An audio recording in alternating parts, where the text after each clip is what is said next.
Goeiedag en welkom nog hier Kwarantynwyn in die tuin saam met Elaine.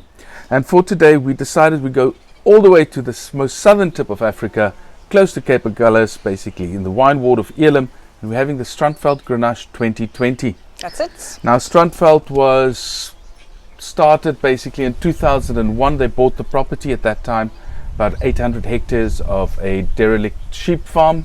Yes. So a bit run down. They decided that they'll convert that into a wine estate and focused in the beginning purely on Sauvignon Blanc, because it is, of course, right down by the coast. It's cool. Very, very windy. The Very climate's windy. very cool. Lots of mist.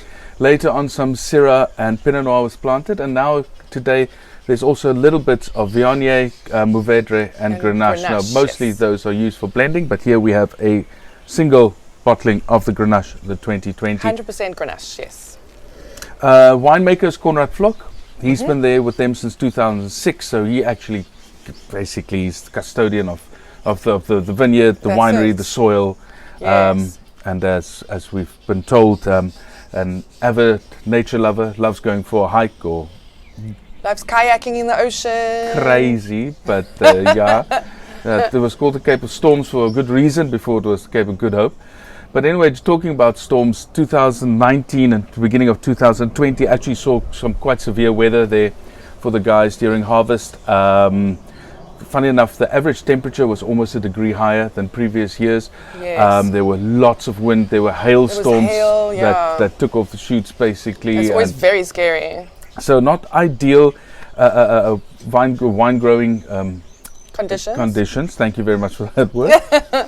So, but still, I always say it's what the winemaker, or not what winemaker, yeah, what the winemaker can do with what the vintage gives him. That's it. And that's always important. Vintages will never be the same from one year to the next. And as winemaker and viticulturist, you have to adapt from year to year. But that's also part of the fun, I think. I mean, I know it's not fun when the conditions are not favorable, but it's also part of it, you know, it's part of the art of it. It's exactly part of the artistry of it, indeed. So in our glass then, 100% Grenache. It was barrel fermented for 10 months, mostly second and third full barrels. Yeah. barrels, so not too much oak on the wine. The Grenache has quite a lot of fruit coming forward. We're sitting on an alcohol of about 14.5, so still slightly higher, but purely because it's the average temperatures were a bit warmer that side. So 14.5 for a region that close to the ocean, I sometimes think can be a little bit high, but this wine shows it quite nicely. There's definitely enough fruit. There's a herbaceousness to it that's also really delicious. A tiny little bit of oregano, man. Yeah, it has that oregano, maybe almost want to say a little bit of thyme, but it has that slightly more savory character to it. Yes. But then there's some dark fruit, there's red fruit, so there's a bit of brightness and a bit of broodiness, if we could almost say, almost like the weather that side. Yes, good word. So yeah. What would you pair this with? Oh, that's always an interesting question. Quite a lot of fruit, but there's nice grippy tannins to this wine. It's not like Cabernet tannins.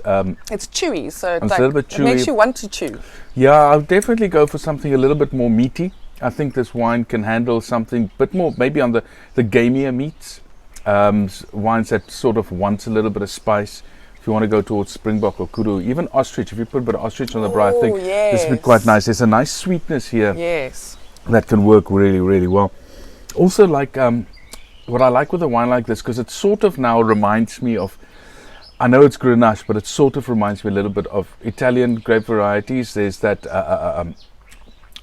savoriness, but there's fruit coming through, and there's almost a touch of acidity in the wine, and then it always makes me in the mood for something like peppers, like roasted red peppers and things like that. So that's what I would go for. That so sounds like a delicious dinner. Ostrich with some roasted red peppers. Yeah, but a smokiness from the fire will work quite nicely with this wine, and just I think that smokiness will just take away that last little bit of tannins in the wine, and you should just have all the fruit coming forward. Sounds like dinner to me. Should we try it? Sounds like a plan.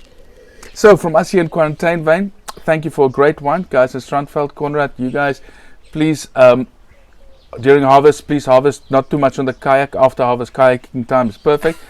Thanks for a great wine, and we hope to see more of you guys soon. So, cheers. Cheers.